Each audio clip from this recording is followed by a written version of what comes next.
good morning, नमस्कार. My name is Nitika Bhola from Vikramaditya Academy. How are you all? और काफ़ी दिनों बाद आज मैं फिर आई हूँ आपके साथ, आपको स्पेशल एक छोटी सी इम्पॉर्टेंट चीज़ कराने के लिए. One of the concept propositions. Propositions में ज़्यादा लंबा नहीं लूँगी, प्रपोजिशन के सिर्फ 3 ही पार्ट लूँगी, ऑन, एट एंड इन. ठीक है, तो 3 प्रपोजिशंस को ही आज हम कवर अप करेंगे इस सेशन में. एंड आई होप कि वो छोटी छोटी कोर चीज़ें जो हम मिस आउट कर देते हैं और कंफ्यूज हो जाते हैं अप्रोप्रिएट प्रपोजिशन फिल करने में, उसको आज हम करेक्ट कर लेंगे. राइट, सो ये बहुत ही इंटरेस्टिंग है. तो सबसे पहले to start with preposition, I would like to say very hello to all my students who are watching me. And also thank you so much that whenever you watch me, you comment for me.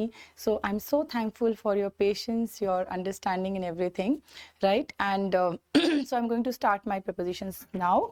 So I'm sure many times आपने देखा होगा बच्चों on, at और in. ठीक है, तो सबसे पहले मैं बात करूँगी on और एट की.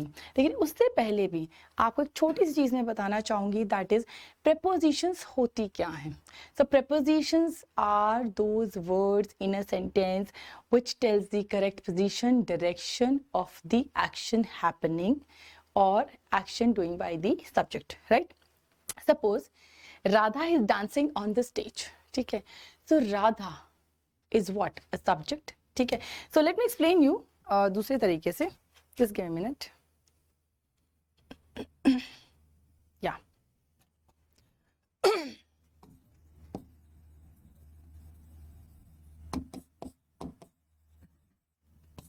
Prepositions. तो prepositions होती क्या है? सबसे पहले it is important to understand कि preposition sentence में कौन सा part होती हैं और उनका क्या role होता है. Right? So suppose first example is Radha is sitting on the sofa. Right? So this is one of the sentence. So Radha is sitting on the sofa. So who is Radha? So Radha is subject because आप सबसे पहले तो ये find out करना सीखिए कि sentence में subject क्या होता है. यानी कि वो पर्सन या प्लेस जिसके हम बात कर रहे होते हैं, यानी कि जो एक्शन परफॉर्म कर रहा होता है उसे हम सब्जेक्ट कहते हैं. तो राधा हेयर इज सब्जेक्ट.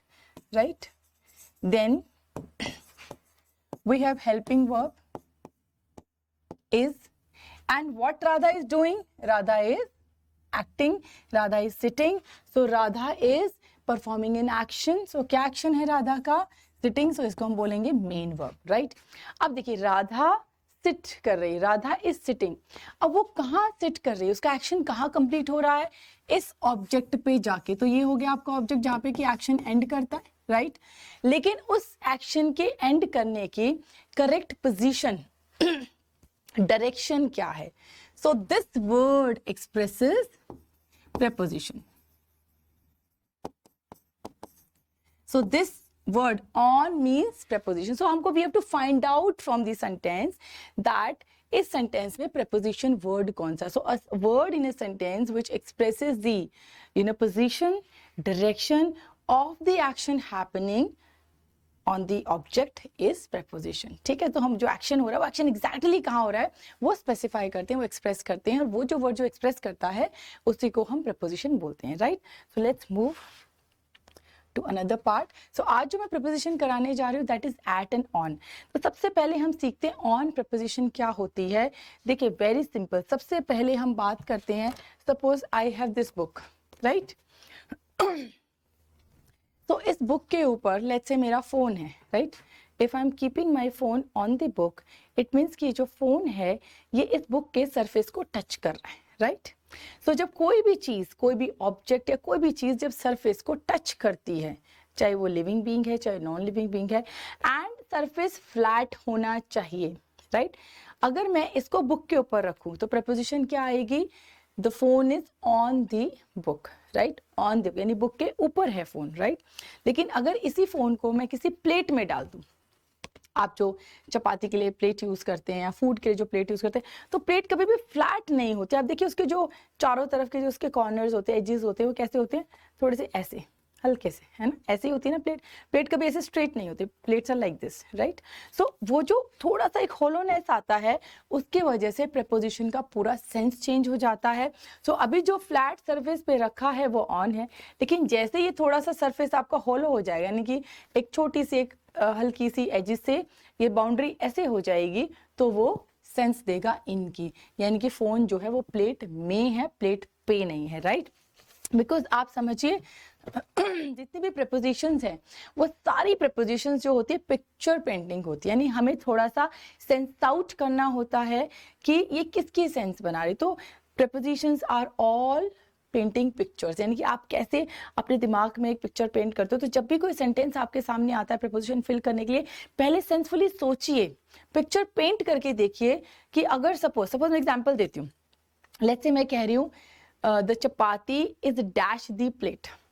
तो जैसे ये सेंटेंस आया आप सोचेंगे ऑन लगाऊं इन लगाऊं, तो उससे पहले ये सोचिए सपोज आपके घर पे एक प्लेट है और प्लेट में अगर आप चपाती रखते हैं तो चपाती की जो प्लेट है उसकी बाउंड्री होती है, थोड़ा हॉलो होता है, तो उसमें क्या होगा, इनका सेंस बनेगा। सो ये सेंसेस को यानी we need to picture paint before putting the right proposition, because ये बहुत लॉजिकल होता है, इसमें कोई कंफ्यूजन नहीं होती, अगर हम सीखेंगे तो मैं आराम से आ जाएगा, राइट। सो सबसे पहले मैंने बताया ऑन प्रपोजिशन का यूज होता है अगर कोई चीज सरफेस को टच कर रही है, जैसे कि book is on the table, my mother sitting on the sofa, ठीक है, the toy is on the desk, ठीक है। तो जितने भी चीजें सरफेस को टच कर रही हैं वो भी फ्लैट सरफेस को, नो हॉलो, हॉलो नहीं होना चाहिए, जितने भी फ्लैट सरफेस को चीजें टच करती हैं, सपोज ये ग्लास है, glass is on the table, तो अब देखिए ग्लास का भी ऐसे तो हो नहीं सकता ना, कोई मैजिक नहीं है, राइट। सो क्योंकि कोई मैजिक नहीं तो हमेशा जब आप ग्लास टेबल पे रखेंगे तो लॉजिकली अगेन आप पिक्चर पेंटिंग, फिर से मैं पिक्चर पेंट कर रही हूँ कि अगर ये ग्लास है सपोज, और ग्लास को अगर मैं टेबल पे रख रही हूँ, सपोज कर रही हूँ this is glass and this is table, तो अगर मैं ग्लास को टेबल पे रख रही हूँ तो ऐसे नहीं रख सकती, ग्लास टूट जाएगा, हम कैसे रखेंगे, ऐसे रखेंगे। So this glass is touching the surface, flat surface, right. So यहाँ पे ऑन प्रपोजिशन का यूज होगा। So this is formula number 1। Apart from that हम जब भी कभी किसी डेज की बात कर सकते हैं, वीक डेज जितने भी होते हैं, मंडे ट्यूसडे वेंसडे थर्सडे, तो जब भी हम सेंटेंस में वीक डेज की बात कर सकते हैं, जैसे कि I go to office on Mondays, ठीक है, I go to office on Mondays, तो मैं मंडेज को ऑफिस जाता हूँ। So when we talk about Mondays, so Mondays के लिए यानी कि जितने भी डेज ऑफ द वीक होते हैं, एज ऑब्जेक्ट से पहले अगर आपका कोई डे ऑफ द वीक आ गया है, सो वहां पे आपको you have to use on. I am just writing this sentence for you, just wait. So I go to office on Mondays. So again I is subject, subject क्या work कर रहा है, एक्शन गो, एंड कहाँ जा रहा है, office. लेकिन office के बाद आप देखिए, आपको पता ही होगा डायरेक्ट एंड इनडायरेक्ट ऑब्जेक्ट क्या होता है। I go to office direct object, and कब, मंडेज को, दिस इज इनडायरेक्ट ऑब्जेक्ट, ठीक है। मैं आपको एक्सप्लेन कर सकती हूँ डायरेक्ट और इनडायरेक्ट ऑब्जेक्ट क्या होता है। देखिए जहां पे भी आपका डायरेक्टली एक्शन एंड करता है, जहां पे भी डायरेक्टली आपका एक्शन एंड करता है उसे हम डायरेक्ट ऑब्जेक्ट कहते हैं। सपोज आई क्या काम कर रहा है, जाने का, सो आई इज गोइंग, राइट। सो आई जाने का जो काम कर रहा है वो कहाँ जा रहा है, टू ऑफिस, तो ये हो गया आपका डायरेक्ट ऑब्जेक्ट, राइट। अब यहाँ पे सेंटेंस एंड नहीं हुआ, still we have object pending there. So जहां पे हमारा डायरेक्ट एक्शन यानी सब्जेक्ट जो एक्शन कर रहा है, जहां पे डायरेक्टली एंड होता है इज डायरेक्ट ऑब्जेक्ट, लेकिन still because the sentence is still pending, अभी पूरी हमने बात नहीं कही, ऑफिस कब जाता है, मंडेज, तो यहाँ पे प्रॉपर एंड हो रहा है, but this is indirect object, indirect object. तो आपको समझ में आ गया। तो it is possibility there are lot of sentences which has direct and indirect objects also. तो जहां पे भी डायरेक्ट एक्शन एंड करता है डायरेक्ट ऑब्जेक्ट होता है, जहां पे सेंटेंस प्रॉपरली एंड कर रहा है तो वो भी ऑब्जेक्ट ही होता है, बट वो इनडायरेक्ट ऑब्जेक्ट होता है, राइट। और अब इसके बीच में क्या आ गई, आपको पता ही है rule and the structure of this sentence. तो हमेशा लास्ट जो ऑब्जेक्ट होता है ना, चाहे वो डायरेक्ट है या इनडायरेक्ट, अगर डायरेक्ट ऑब्जेक्ट है, सीधा एक ही ऑब्जेक्ट है, तो वहां पे उससे पहले प्रपोजिशन आए, क्योंकि preposition always has a place before object. Object से पहले ही प्रपोजिशन लगानी होती है सेंटेंस में, और इस सेंटेंस में क्योंकि हमारे पास दो ऑब्जेक्ट है तो हमने यहाँ पे प्रपोजिशन नहीं आई, यहाँ पे प्रपोजिशन आई, राइट। सो अब प्रपोजिशन क्या है यहाँ पे, ऑन। तो ये ध्यान रखिएगा, दीज आर फ्यू सेंटेंसेस जो कि ट्रिकी सेंटेंसेस होते हैं। आप कंफ्यूज हो जाते हो, तो मैम ने तो सरफेस की बात बताई थी कि सरफेस पे पेन है, राइट। तो सरफेस के अलावा भी ऐसे कुछ लॉजिकल सेंसफुल सेंटेंसेस होते हैं जहां पे ऑन प्रपोजिशन का यूज होता है। सो this is what I am telling you, जो कि आपको कॉम्पिटिशन में सबसे ज्यादा हेल्प करता है, राइट। सो ऑन का यूज होता है डेज ऑफ द वीक से पहले, राइट। तो जहां पे हम Monday, so let's continue then. तो आपको समझ में आ गया प्रपोजिशन का यूज और कहाँ होता है, वीकडेज के सामने। जो हमारे वीकडेज के नेम होते हैं, मंडे, ट्यूसडे, वेडनेसडे, थर्सडे, उसके सामने हम किसका यूज करेंगे, ऑन का यूज करेंगे, ठीक है। So maybe we can see few examples, yeah so sorry, yeah so I have few examples for you जो कि आपको हेल्प करेंगे कि डिफरेंट तरीके के ट्रिकी सेंटेंसेस कौन से होते हैं और कैसे हम वहां पे ऑन प्रपोजिशन का यूज करते हैं। तो first sentence is I put an egg on the kitchen table. अब आप देखिए, मैं आपके ड्राइंग कर देती हूँ। देखिए ये है आपका टेबल, राइट। अब आपने इसके ऊपर रखा एग, रख दिया, एग्स रख दिए, ठीक है। तो आप बताइए एग्स जो है सरफेस पे रखे नहीं रखे, रखे, राइट। तो जब टेबल पे आप कोई भी चीज रखेंगे तो वो उसके सरफेस को टच करेगी। सो सरफेस को जब कोई ऑब्जेक्ट टच करती है तो वहां पे कौन सी प्रपोजिशन होती है, ऑन, राइट। तो ये कौन सा एग्जाम्पल है, सरफेस टच का एग्जाम्पल है, यानी when a preposition expresses the surface touch, ठीक है। Next example is the paper is on my desk, right. अब नाउ सेम, इसको हम डेस्क समझ लेते हैं, ये आपका डेस्क है, ठीक है। आपने इसके ऊपर सपोज ये पेपर रख दिए, बहुत सारे पेपर रख दिए, ठीक है। सो ये जो पेपर्स हैं, ये देखिए सरफेस टच कर रहे हैं। आप डेस्क के ऊपर, टेबल के ऊपर कोई भी पेपर रखेंगे ऐसे ही रखे जाएंगे, राइट। तो यहाँ पे भी ऑन प्रपोजिशन का यूज होगा, क्योंकि अगेन पेपर जो है वो डेस्क को टच करो। डेस्क क्या है, फ्लैट है, हॉलो नहीं है, उसकी शेप जिगजैग नहीं है, right. Sorry. Another example is the garbage truck comes on Wednesdays. तो अब आप देखिए, मैंने आपको बताया था एक और पॉइंट होता है कहाँ कहाँ हम ऑन प्रपोजिशन का यूज करते हैं, week, days of the week के सामने। तो अगर यहाँ पे आपका डैश आ जाता है और सामने जो है वो किसी भी डेज ऑफ द वीक का नेम है, मंडे, ट्यूसडे, वेडनेसडेज, तो वहां पे बिल्कुल आंख बंद करके आप ऑन प्रपोजिशन का यूज कीजिएगा, बिकॉज ऑन का यूज हमेशा वीकडेज के सामने होता है, right. I was born on 14th day of June in 1988. On the 14th day, right? So देखिए एक और एग्जाम्पल मैं देती हूं, स्पेशली किसी भी इवेंट, फेस्टिवल, बर्थडेज,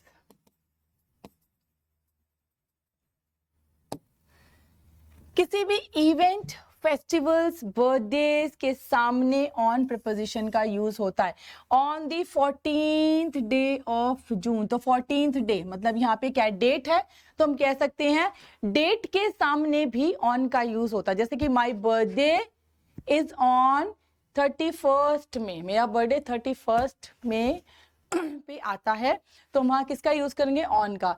जैसे कि independence day is on 15th August, right. So 15th अगस्त, 26 जनवरी, या कौन सी डेट को आपका क्रिसमस डे आता है, 25 दिसंबर। तो जितनी भी डेट्स होती हैं which talks about birthday, events, festivals, वहां पे हम क्या लगाएंगे, ऑन प्रपोजिशन का यूज करेंगे। Another example, he is on the phone right now, right. तो आप ध्यान रखिएगा एक और चीज, हमेशा किसी भी इलेक्ट्रॉनिक डिवाइस या फिर किसी भी मशीन, किसी भी इलेक्ट्रॉनिक डिवाइस या मशीन के सामने भी ऑन प्रपोजिशन का यूज होगा। अगर आपका इलेक्ट्रॉनिक डिवाइस, जैसे यहाँ पे इलेक्ट्रॉनिक डिवाइस क्या है, फोन है, कंप्यूटर हो सकता है, वॉशिंग मशीन हो सकती है, कुछ भी हो सकता है। तो कोई भी डिवाइस है, इलेक्ट्रॉनिक डिवाइस का अगर यहाँ पे एज अ ऑब्जेक्ट आ रहा है और आपको पता है ऑब्जेक्ट से पहले ही हम प्रिपोजिशन लगाते हैं, तो उसके सामने अगर यहाँ पे इलेक्ट्रॉनिक डिवाइस है, मशीन है, तो प्रिपोजिशन हमेशा वहाँ पे आपकी ऑन आएगी, यानी कि इलेक्ट्रॉनिक डिवाइसेस मशीन्स के सामने आप क्या लगाते हैं, ऑन प्रिपोजिशन का यूज करते हैं। एक एग्जाम्पल और देख लेते हैं, she has been on computer, she has been on the computer since movie be on TV tonight. अब देखिए ऑन टीवी। अब अनदर एग्जाम्पल, अब ये भी टीवी जो है क्या इलेक्ट्रॉनिक डिवाइस है, तो वहां पे हमने आंख बंद करके क्या लगा दिया, ऑन प्रपोजिशन का यूज किया। आप समझ रहे हैं? तो ये देखिए 3 एग्जाम्पल मैंने दे दिए, phone, computer and TV. Machine, electronic device के सामने भी अगर वो एज ऑब्जेक्ट हैं तो उनके सामने हम will use which preposition, will use on. तो आपको क्लियर हो गया ना कहाँ कहाँ ट्रिकी सेंटेंसेस में कहाँ कहाँ आएगा ऑन का use. Everything in this store is on cell. अब आप सोच रहे होंगे ये तो कुछ अलग सा सेंटेंस आ गया, तो मैं आपको बता दूं कि जितने भी, आपको पता है मैंने आपको स्टेट ऑफ बीइंग पढ़ाया होगा पहले, राइट? जब मैंने आपके पुराने सेशंस में आप देखेंगे state of being. State of being क्या होती है? इट्स पार्ट ऑफ वर्ब, है ना?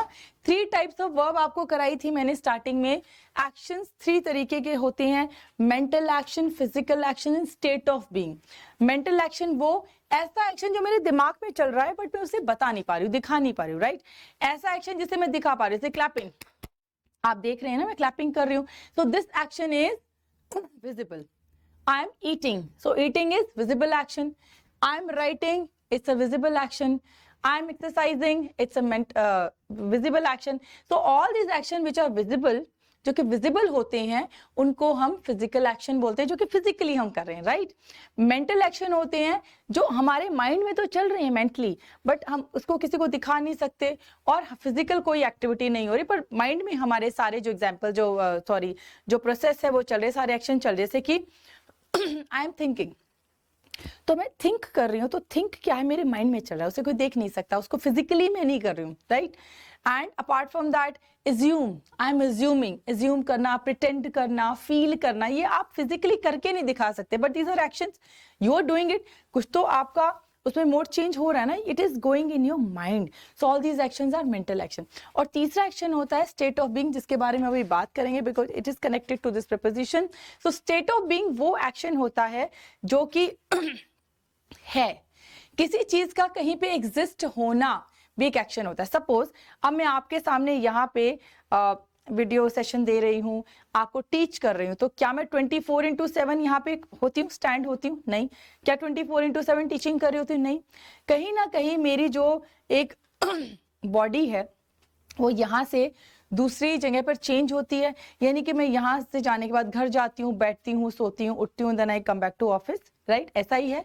तो अभी इस वक्त I am in the room, सो मेरा इस रूम में होना इज स्टेट ऑफ बीइंग, यानी मेरी एग्जिस्टेंस। बट ये मेरी एग्जिस्टेंस परमानेंट नहीं है, because I keep moving, right? So मेरी एग्जिस्टेंस को, यानी किसी भी पर्सन, प्लेस, थिंग की कोई एग्जिस्टेंस को हम क्या कहते हैं? स्टेट ऑफ बीइंग कहते हैं। आपको आई होप ये क्लियर हो गया होगा। तो स्टेट ऑफ बीइंग का ऑप्शन क्या होता है? My mother is in the kitchen, right? तो is, my mother is in the kitchen, so उनका किचन में होना, उनकी एग्जिस्टेंस है, तो वो एक्शन कुछ नहीं कर रही है, but that is state of being, right? So this is state of being. I hope it is clear to you. तो देखिए, everything in this store is on sale, तो ये जो एग्जाम्पल है स्टेट ऑफ बीइंग का है कि store में हर चीज सेल पे है, ठीक है? तो सेल पे होना मतलब ऐसे नहीं कि कपड़े उछल उछल के कह रहे हैं हमें ले लो, हमें ले लो, हमारा 50% डिस्काउंट है, कोई फिजिकल एक्शन में ऑन का यूज होता है, ये ध्यान रखना। Sentence who expresses state of being, sentence the sentences which expresses the state of being, हम वहां पे किसका यूज करते हैं? ऑन प्रपोजिशन का यूज करते हैं। जैसे everything is in this store is on cell, the building is on fire, ठीक है? अब बिल्डिंग में आग लगी है, तो लगी है ना, मतलब you can not, that is state of being, कि बिल्डिंग जो है वो आग पे है, उसमें ऑलरेडी हर जगह फायर है, तो उसमें अभी फायर एग्जिस्ट कर रही है, राइट? सो यहाँ पे भी हम किसका यूज करेंगे? ऑन प्रपोजिशन का यूज करेंगे। So these are various type of sentences which I feel so help you